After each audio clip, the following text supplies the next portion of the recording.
సంవత్సరాల తరబడి ఎన్ని మందులు వాడినా మీ మోకాల నొప్పులు తగ్గట్లేదా? ప్రాణ పెయిన్ క్లినిక్ లో అత్యాధునిక చికిత్స. నమస్తే, వెల్కమ్ టు సుమన్ టీవీ. నేను విష్ణు. ప్రస్తుతంతో పాటు సర్టిఫైడ్ ఫైనాన్షియల్ ప్లానర్ మాధవిరెడ్డి గారు ఉన్నారు. వారితో మాట్లాడదాం. నమస్తే మాధవిరెడ్డి గారు. నమస్తే అండి. మాధవిరెడ్డి గారు, అసలు మార్కెట్స్లో ఏం జరుగుతుందో అర్థం కావట్లేదు. మొన్నటి వరకు మార్కెట్స్ ఆల్ టైమ్ హైలో ఉన్నాయని చాలా పెద్ద పెద్ద నెంబర్లు మాట్లాడుకున్నాము. నిఫ్టీ సెన్సెక్స్ విషయానికి వచ్చి మన మార్కెట్లకి ఇక్కడ ఢోకా లేదని కూడా మాట్లాడుకున్నాము. బట్ ఎప్పుడైతే ఎలక్షన్ సినారియో ఫ్రేమ్లోకి వచ్చిందో అప్పటి నుంచి కంప్లీట్గా మార్కెట్స్ పిక్చర్ అనేది కంప్లీట్గా మారిపోయింది. అప్స్ అండ్ డౌన్స్ ఎక్కువ కనిపిస్తున్నాయి మార్కెట్లో. అయితే ఎలక్షన్కి ముందు మార్కెట్స్ బిహేవియర్ ఎలా ఉంటుంది, ఎలక్షన్ అయిపోయిన తర్వాత అసలు మార్కెట్స్ ఎలా రియాక్ట్ అవుతాయి అంటారు అసలు?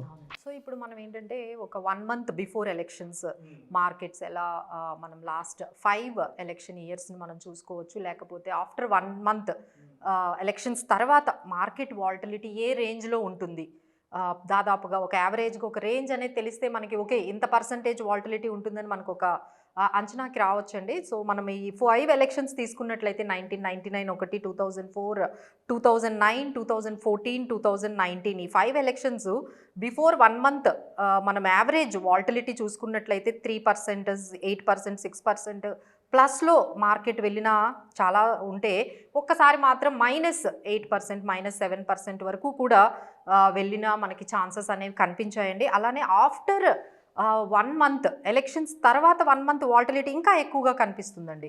అంటే బిఫోర్ 1 month కన్నా రిజల్ట్స్ వచ్చిన తర్వాత మనకి ఎలక్షన్స్ అంతా అయిపోయి రిజల్ట్స్ వచ్చిన తర్వాత కూడా చాలా వాలటిలిటీ ఉంటుందండి. ఎందుకంటే గవర్నమెంట్ ఫామ్ అవ్వడము, మళ్ళీ వాళ్ళు పాలసీస్ని తీసుకురావడము, మళ్ళీ వాళ్ళు ఇంటర్మ్ బడ్జెట్ అయిన తర్వాత ఫుల్ బడ్జెట్తో రావడము. సో దీని తర్వాత ఇంకా ఎక్కువ అండి. అంటే ఇప్పుడు మనం చూస్తుంది ఓన్లీ ప్రీ ఎలక్షన్స్ ఏదైతే వాలటిలిటీ ఉందో అది చూస్తాము. అంతకు మించి మనకి పోస్ట్ ఎలక్షన్స్ తర్వాత ఇంకొంచెం వాలటిలిటీ అయితే మనం ఎక్స్పెక్ట్ చేయొచ్చండి. సో దాంట్లో అయితే మనకి ఆల్మోస్ట్ -14%, 6% ప్లస్ అండ్ 7% ప్లస్లో కూడా మనకి ఈ రేంజ్లో కూడా మనకి మార్కెట్ అనేది వాలటిలిటీ కనిపించింది. బట్ మేము ఇచ్చే సలహా ఏంటంటే ఈ ఎలక్షన్స్ ఈ వాలటిలిటీ, ఈ షార్ట్ టర్మ్ వాలటిలిటీకి కాకుండా మనం లాంగ్ టర్మ్ వ్యూతో కానీ మార్కెట్లోకి వెళ్ళినట్లయితే ఎటువంటి ప్రాబ్లం మనకి ఉండదండి. బట్ మీరు అన్నట్టుగా ఈసారి ఇంత వాలటిలిటీ అంటే నిన్న నేను కూడా మార్కెట్స్ చూసా, ఐ వాజ్ షాక్డ్ అండి. నిన్న అయితే markets all time high 22,783 Nifty all time హైని కొత్తగా మనకి కనిపిస్తే, అండ్ సెన్సెక్స్ అయితే 75,111.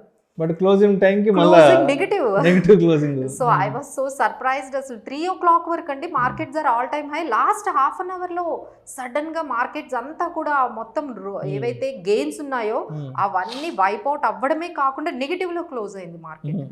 సో మచ్ ఈజ్ హ్యాపెనింగ్ అండి. ఇది మనకి డొమెస్టిక్గా మనకి ఎలక్షన్స్ ఏవైతే ఇంపాక్ట్ చూపిస్తున్నాయో, ఒకవైపు యూఎస్లో కూడా చాలా మనకి ఎకానమీ చేంజెస్ అయితే కనిపిస్తున్నాయండి. ఆ ఇంపాక్ట్ కూడా మనము ఈ డొమెస్టిక్గా కాకుండా యుఎస్ ఎకానమీలో ఏం జరుగుతుంది అనేది అందరూ చాలా చూస్తున్నారండి. అంటే వాళ్ళ స్టాగ్ఫ్లేషన్ అనే మీరు కొత్త వర్డ్ అనేది వస్తుంది. సో స్టాగ్ఫ్లేషన్ అంటే ఏంటి, ఈ స్టాగ్ఫ్లేషన్ వస్తే ఎకానమీకి ఏమవుతుంది, ఇదంతా కూడా మీరు అందరూ తెలుసుకోవాలండి. స్టాగ్ఫ్లేషన్ అంటే ఇన్ఫ్లేషన్ పెరగడము, గ్రోత్ తగ్గడం. ఒకవైపు జీడిపి ఏమో 1.6%, 1%కి వచ్చేస్తూ ఉంటే వాళ్ళ ఇన్ఫ్లేషన్ ఏమో హైకి వెళ్తూ ఉంది. So that is very tricky situation అండి. ఏ ఎకానమీకైనా చాలా టఫెస్ట్ సిచ్యువేషన్. ఒకవైపు ప్రైజెస్ పెరుగుతున్నాయి, ఒకవైపు ఏమో జీడిపి పెరగట్లేదు, అన్ఎంప్లాయ్మెంట్ పెరుగుతుంది. సో ఈ సిచ్యువేషన్ని యుఎస్ ఎకానమీ ఎలా హ్యాండిల్ చేస్తుంది అనేది ఎకానమిస్టులు ఒకవైపు ఇంట్రెస్ట్ రేట్స్ పెంచలేరు, ఎందుకంటే ఇన్ఫ్లేషన్ తగ్గట్లేదు. సో ఈ రోజు కూడా నిన్నటితో మనకి వాళ్ళ ఫెడ్ మీటింగ్ అయిపోయిందండి. సో వాళ్ళు ఇచ్చిన అవుట్కమ్ ఏంటంటే మేబీ ఫ్యూచర్లో కూడా మేము రేట్ కట్ ఉండకపోవచ్చు అనేది వాళ్ళు ఒక క్లారిటీ ఇచ్చేసారు. ఎందుకంటే స్టాగ్ఫ్లేషన్ అనే ఆ పర్టికులర్ సిచ్యువేషన్కి ఎకానమీ అనేది వెళ్ళిపోతుంది. సో అందుకని ఇంట్రెస్ట్ రేట్స్, ఇన్ఫ్లేషన్ తగ్గట్లేదు కాబట్టి ఇంట్రెస్ట్ రేట్స్ తగ్గించలేకపోతున్నారు. సో ఇంట్రెస్ట్ రేట్స్ ఇంత ఎక్కువగా ఉన్నప్పుడు ఎకానమీ పెరగడం కష్టం. So they are into very tricky situation అండి. ఆ ఇంపాక్ట్ ఒకవైపు మనకి ఎలక్షన్స్ జోరుగా మనకి ఇంపాక్ట్ అవుతుందండి. So let's talk about more on elections. Right. So అయితే ఇప్పుడు మార్కెట్లో ఎప్పటి నుంచో ఉన్న వాళ్ళకి ఆల్రెడీ తెలిసే ఉంటుంది ఎలక్షన్ సినారియో ఇప్పుడు మార్కెట్స్ బిహేవియర్ ఎలా ఉంటుందని. బట్ మార్కెట్లోకి కొత్తగా ఎవరైతే వచ్చారో లాస్ట్ 1-2 ఇయర్స్ నుంచి, సో బిగినర్స్ అనే వాళ్ళకి ఎలక్షన్ సినారియో అప్పుడు మార్కెట్ ఎలా రియాక్ట్ అవుతుంది అనేది తెలియదు కాబట్టి రీసెంట్గా వచ్చిన బుల్ ర్యాలీని చూసి మార్కెట్తో అట్రాక్ట్ అయ్యి ఎవరైతే కొత్తగా మార్కెట్లోకి వచ్చారో లాస్ట్ 1-2 ఇయర్స్ తర్వాత సో ఇటువంటి వాళ్ళు ఈ టైంలో మార్కెట్ పట్ల ఏ విధంగా జాగ్రత్తగా వ్యవహరించాలి అంటారు? సో ఈ మధ్య మనం చూసుకున్నట్లయితే చాలా మంది డీమ్యాట్ అకౌంట్లు ఓపెన్ చేయడం, ఒక్కసారిగా గ్రోత్ అనేది ఆ డీమ్యాట్ అకౌంట్లో సర్జ్ అనేది బాగా పెరిగిందండి. ఎస్పెషల్లీ మీరు అన్నట్టుగా ఒక 1.5 ఇయర్ నుంచి మార్కెట్స్ బాగా రిటర్న్స్ ఇవ్వడంతో అందరూ కూడా చాలా అట్రాక్ట్ అయ్యి మనకి మార్కెట్స్లోకి వస్తున్నారు.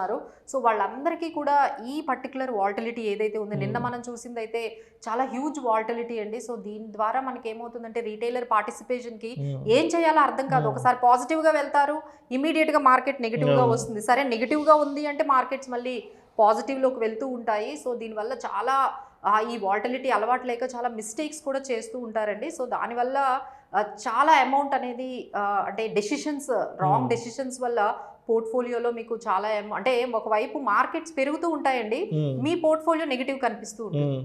సో యూ విల్ ఫైండ్ అదేంటి మార్కెట్స్ పెరుగుతూ ఉన్నాయి కదా, నా పోర్ట్ఫోలియో ఎందుకు ఇట్లా నెగిటివ్గా ఉంది అనే సందేహంలో చాలామంది కొత్త వాళ్ళు ఇబ్బంది పడుతూ ఉంటారండి. వాళ్ళకి చెప్పేది ఏంటంటే ఈ మార్కెట్ వాల్టిలిటీని మనం పక్కన పెట్టి లాంగ్ టర్మ్ వ్యూతో కానీ ఒక మంచి స్ట్రాటజీతో కానీ వెళ్తే బాగుంటుందండి. సో ఈసారి మీ ఎలక్షన్ పికింగ్ అప్ సెక్టార్స్ కానీ స్టాక్స్ కానీ మనకి థీమ్ కానీ PSU స్టాక్స్ అంటున్నారండి.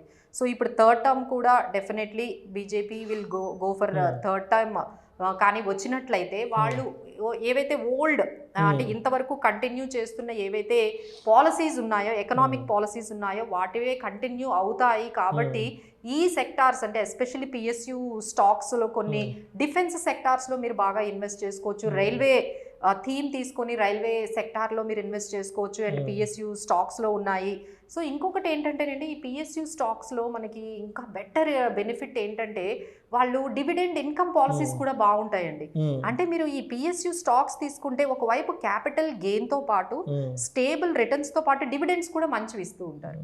సో ఎవరైతే కొత్తగా వచ్చారో మాకు ఇలా రెగ్యులర్ ఇన్కమ్ కావాలి, ఇలా డివిడెండ్స్ కావాలి, as well as capital gain కూడా మాకు రావాలి అనుకునే వాళ్ళైతే ఈ స్టాక్స్ ఇప్పుడు నేను ఏవైతే చెప్తున్నాను like LIC, BHEL, SAIL, CAMS, HUDCO, SBI, NALCO, coal India, IRCTC, power grid, PFC, CDSL, NTPC, NHPC ఇలాంటి చాలా స్టాక్స్ ఉన్నాయండి. ఇవి చాలా స్ట్రాంగ్ వాళ్ళ సెక్టార్లో గవర్నమెంట్ హోల్డింగ్లో ఉన్నాయి కాబట్టి మనము కొంచెం స్టేబుల్గా ఉన్న కంపెనీస్ కాబట్టి కొత్తగా వచ్చిన వాళ్ళు ఇలాంటి సెక్టార్స్లోకి మీరు ఇలాంటి స్టాక్లోకి ఎంటర్ అయితే ఆఫ్టర్ ఎలక్షన్స్ మళ్ళీ గవర్నమెంట్ పుష్ అంతా కూడా ఇలాంటి infrastructure stocks, defence stocks and make in India అనేది వాళ్ళ స్లోగన్ కాబట్టి మేక్ ఇన్ ఇండియా వెళ్తున్నారు. సో ఇలాంటి స్టాక్స్ అన్ని ఇప్పుడు మనం ఏమైతే డిఫెన్స్, రైల్వే స్టాక్స్, IRCTC ఇలాంటి స్టాక్స్ చెప్పామో ఈ స్టాక్స్ అన్నిటిలో కూడా ఇన్వెస్ట్ చేసుకుంటే వాటి క్యాపిటల్ గెయిన్స్తో పాటు వాళ్ళకి ఇచ్చే మంచి డివిడెండ్ పాలసీస్ ఉంటాయండి. PSU స్టాక్స్కి మేజర్ అడ్వాంటేజ్ ఏంటంటే వాళ్ళు రెగ్యులర్ డివిడెండ్ని మంచిగా ఇస్తూ ఉంటారు. సో ఇలా మనం బోత్ సైడ్స్ గెయిన్ చేయొచ్చండి. But you should have long term perspective. అంటే మీరు అన్నట్టుగా ఈ మధ్యలో వాల్టిలిటీ వస్తుంది, మీరు కంగారు పడకుండా అరే ఒక్కసారి మన పోర్ట్ఫోలియో నెగిటివ్ అయిపోయింది ఈ మళ్ళీ డెసిషన్స్ మార్చుకోకుండా మీరు లాంగ్ టర్మ్ వ్యూతో కానీ మీరు ఈ స్టాక్స్ని కానీ హోల్డ్ చేసుకున్నట్లయితే definitely you can create good wealth అండి. So stay invested and be stay with the markets. అంటే మార్కెట్స్లోనే ఉండండి, మార్కెట్స్లో ఇన్వెస్ట్ చేస్తూ ఉండండి. Don't go away from the market, take it as an opportunity. వాల్టిలిటీని కూడా ఒక ఆపర్చునిటీగా తీసుకొని మీరు ఎంటర్ అయితే you can create wealth. Right, thank you so much Madhavi Reddy గారు. ఎన్నికల సమయంలో మార్కెట్ అనేది ఏ విధంగా రియాక్ట్ అవుతుంది, కొత్తగా మార్కెట్లోకి వచ్చిన వాళ్ళు ఎన్నికల సమయంలో ఎటువంటి జాగ్రత్తలు తీసుకోవాలి అనే అంశం గురించి చాలా చక్కగా మీ విశ్లేషణ తెలియజేశారు. Thank you so much madam. Thank you. Suman టీవీలో మీ పర్సనల్ అండ్ బిజినెస్ ప్రమోషన్స్ కోసం కింది నెంబర్కి కాంటాక్ట్ చేయండి.